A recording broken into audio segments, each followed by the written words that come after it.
sebenarnya unit PPA itu peran yang dijalankan itu seperti apa ya Pak? Terutamanya dalam penanganan kasus-kasus kekerasan seksual. Terkadang korban ini dia itu tidak mau atau tidak berani berterus terang, tidak berani menceritakan kekerasan yang dialami, kekerasan seksual yang dialami baik kepada orang tua, baik kepada temannya atau sahabatnya. Dia pendam sendiri. Ada beberapa faktor yang mempengaruhi itu. Yang pertama, korban menganggap bahwa pelaku itu sudah banyak berjasa dalam hidupnya. Dalam artian, pelaku itu sudah banyak memberikan materi baik kepada korban atau keluarga korban, sehingga ketika pelaku ini melakukan perbuatan kekerasan seksual, maka korban ini seperti tersandra. Di satu sisi dia ingin melaporkan, namun di sisi yang lain dia pelaku ini sudah banyak membantu dia. Kemudian sehingga dia itu menjadi dilema, takut. Kemudian yang kedua, faktor yang kedua, pelaku itu merupakan tokoh masyarakat.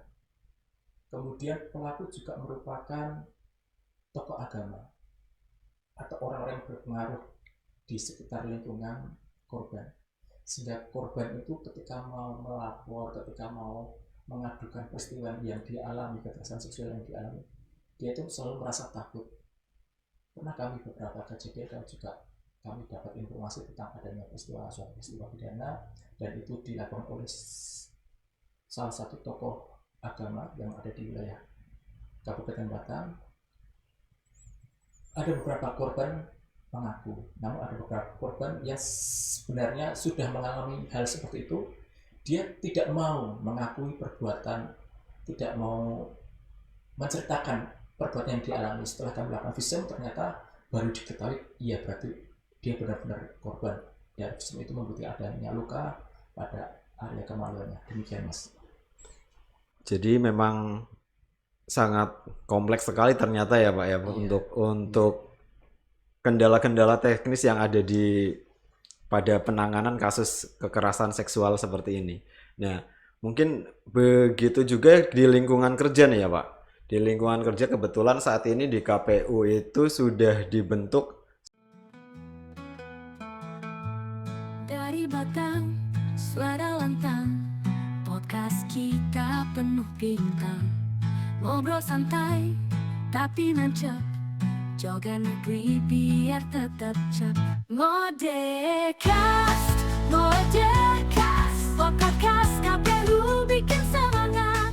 Ngodecast, Ngodecast. Assalamualaikum warahmatullahi wabarakatuh. Halo Sobat Ngodcast, ketemu lagi di Ngodcast, ngobrolin demokrasi di podcast KPU Batang.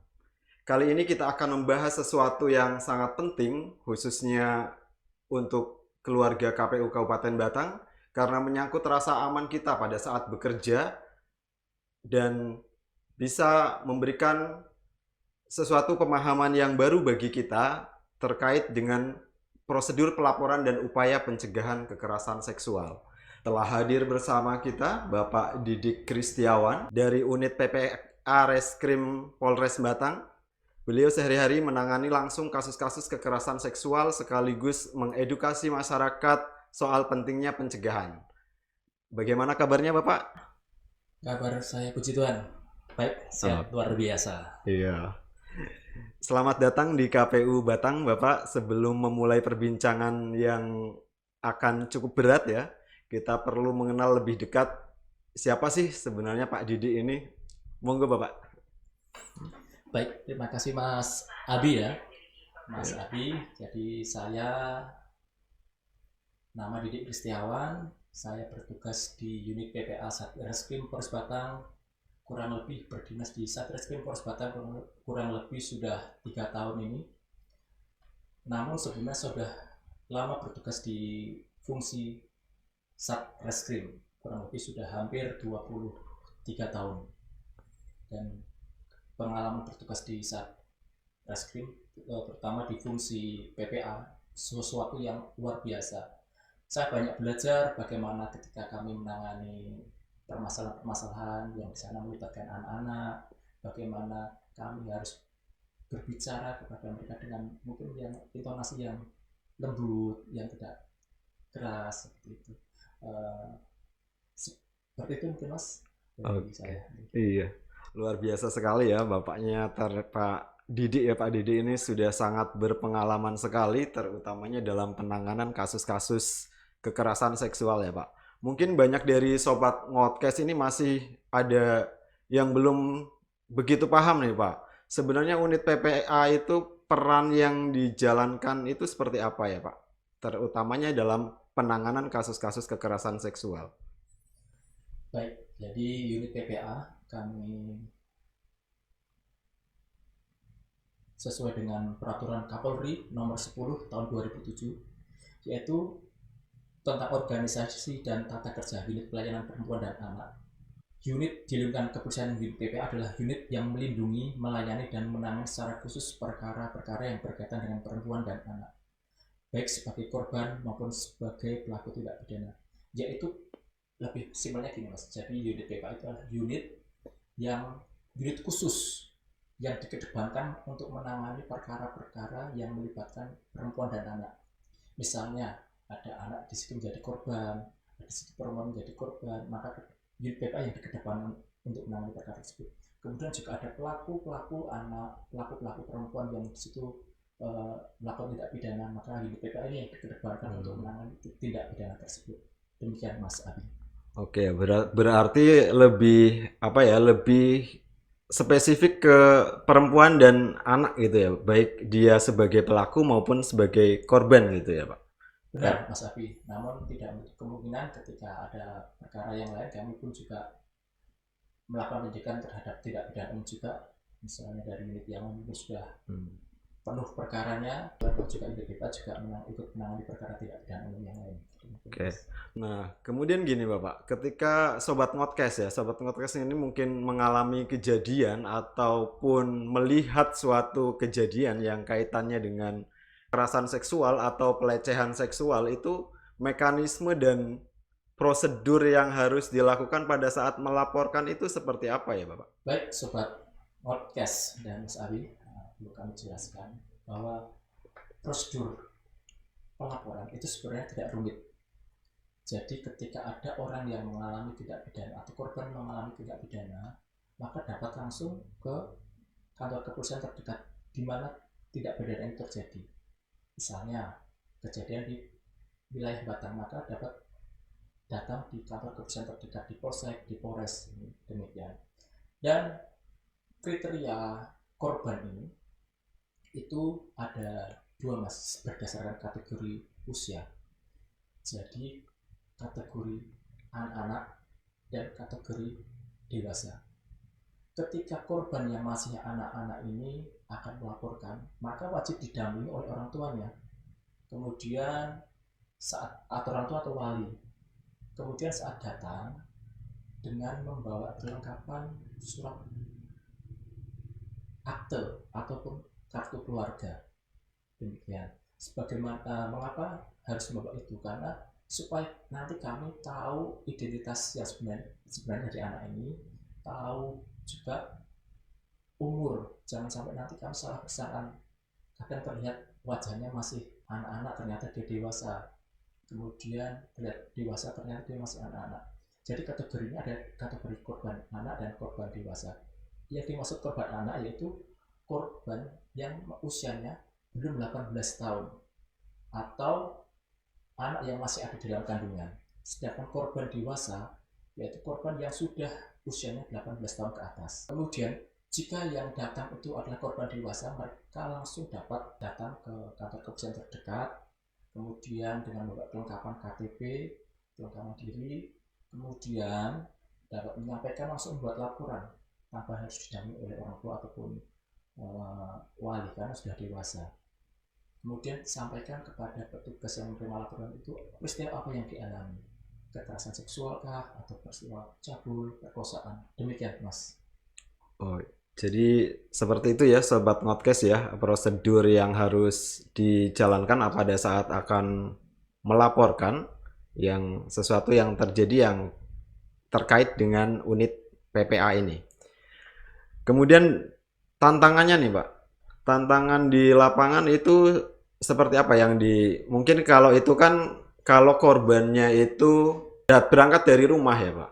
Kalau misalkan dari lokasi kejadian nih Pak, jadi nggak sempet bawa KTP, nggak sempet apalagi kakak gitu ya, itu masih bisa dilayani nggak betul Pak? Baik Mas Ari, jika korban datang melapor, jika memang itu dalam keadaan mendesak, tentu akan kami layani. Nanti selanjutnya kami akan mungkin KK ataupun KTP nanti dapat sambil perkara berproses, kami akan melengkapi kelengkapannya lebih dahulu sambil perkara itu berproses.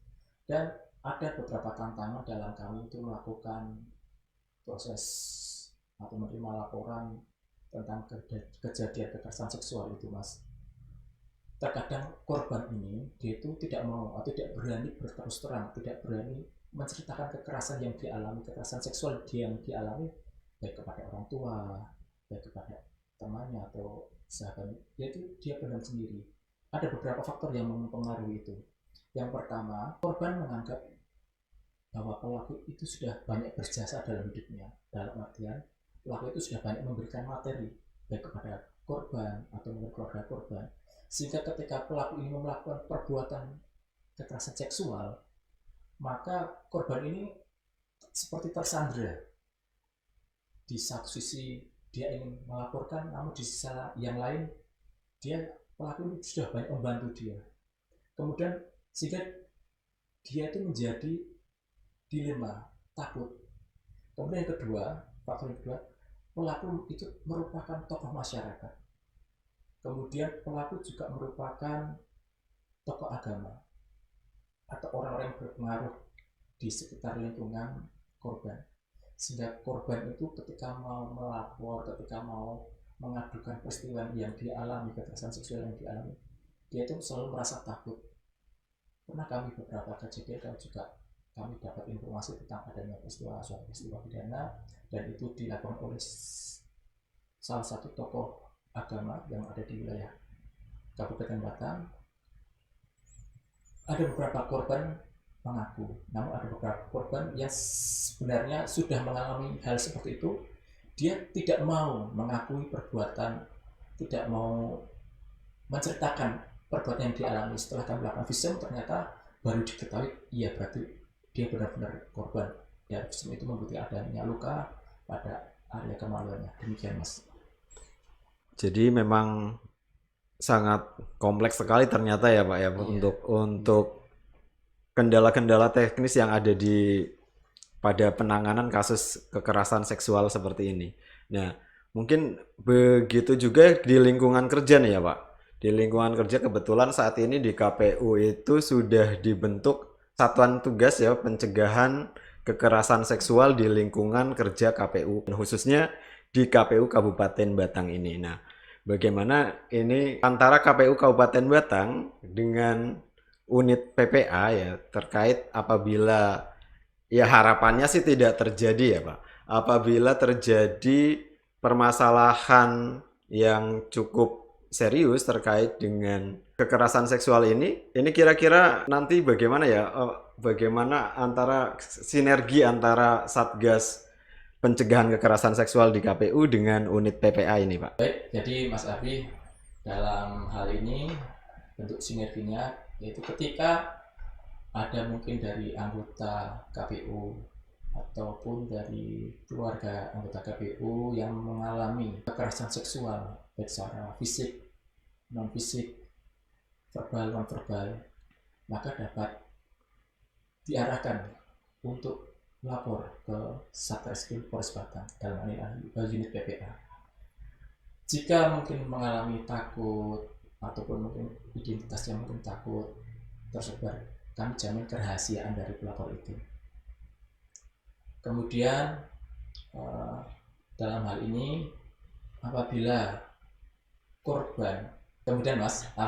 ada korban yang mengalami kekerasan seksual itu kami tidak lanjuti sesuai dengan prosedur hukum yang berlaku. Misalnya kami awalnya akan membawa korban untuk melakukan pemeriksaan lebih dulu ke RSUD terdekat atau ke rumah sakit untuk dilakukan visum terlebih dahulu. Demikian Mas kurang lebihnya dari kami. Oke ya Pak. Nah terus kalau situasinya dibalik nih Pak, situasinya dibalik, kalau tidak sebagai korban, tapi kalau ada salah satu keluarga KPU ya, kemudian disangkakan sebagai pelaku nih Pak, pelaku pelaku kekerasan seksual atau pelecehan seksual, karena bagaimanapun juga kan di KPU ini melayani banyak orang gitu ya, melayani banyak orang yang bisa saja mungkin saja terjadi keluarga KPU ini dituduhkan sebagai pelaku. Nah, terus nanti kira-kira upaya yang harus dilakukan oleh KPU sendiri, kemudian bagaimana dengan berhubungan dengan kepolisian itu kira-kira seperti apa ya Pak? Prosedur yang mesti dijalani itu Pak? Jadi Mas, di kepolisian itu ada tahap namanya tahap penyelidikan lebih dulu. Sebelum ini menaikkan ke penyidikan, ada penyelidikan lebih dahulu. Jadi ketika ada mungkin dari salah satu keluarga KPU yang mungkin sebagai terlapor, maka saran kami tetap ikuti proses yang berlaku.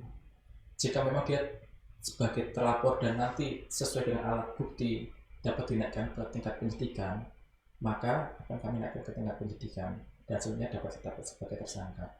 Namun kami dalam menetapkan tersangka ini dengan kehati-hatian Mas. Jadi tidak asal sembarangan menetapkan seorang menjadi tersangka. Kami juga harus melalui SOP. Ada beberapa SOP yang harus kami lalui. Nah, maka dari itu kami harus lebih dulu melakukan penyelidikan. Apakah benar? Kami cari alat bukti. Apakah benar si keluarga dari KPU ini sebagai pelaku? Ataukah dia hanya difitnah saja? Ataukah mungkin hanya dituduh orang saja? Maka kami akan melakukan penyelidikan lebih dahulu. Demikian Mas Abi. Oke Pak, artinya semua informasi akan digali lebih dalam ya Pak, terkait siapa nanti, apakah mengarah ke tindak pidana ataupun hanya fitnah, itu akan ditindaklanjuti ya Pak ya? Iya. Nah terus gimana nih Pak, pesan dari kepolisian ya, khususnya dari unit PPA untuk masyarakat dan tentunya untuk Sobat Ngodcast ya, untuk tidak takut melapor Pak, dan menciptakan lingkungan bebas dari kekerasan seksual Pak. Baik, seluruh Sobat Ngodcast dan seluruh warga masyarakat Batang, jangan takut untuk bersuara apabila mengalami suatu tindak pidana berkaitan dengan kekerasan seksual. Jangan takut untuk melapor dan memberikan informasi kepada kami ketika Sobat masyarakat Batang melihat, mendengar atau mengetahui adanya peristiwa kekerasan seksual. Karena kepedulian dari saudara-saudara semuanya akan menyelamatkan banyak orang, akan menyelamatkan banyak jiwa. Demikian Mas. Oke, terima kasih banyak Pak Didik sudah berbagi ilmu dan pengalaman yang sangat berharga buat kita semua ya. Semoga apa yang kita dapat dan informasi apa yang kita terima barusan bisa memberikan manfaat dan pemahaman yang baik bagi kita semua. Dan pelaporan itu sangat penting ya, untuk melaporkan kejadian ataupun tindakan yang melanggar hukum ya, khususnya itu terkait dengan kekerasan atau pelecehan seksual dimanapun tempatnya. Tidak perlu takut, tidak perlu ragu untuk melapor. Sobat Ngodcast, ingat, jangan diam kalau ada kekerasan, berani lapor, berani bicara, dan mari kita ciptakan Batang yang aman untuk kita semua. Saya Abdul Latif, pamit dari Ngodcast. Sampai jumpa di episode berikutnya. Wassalamualaikum warahmatullahi wabarakatuh.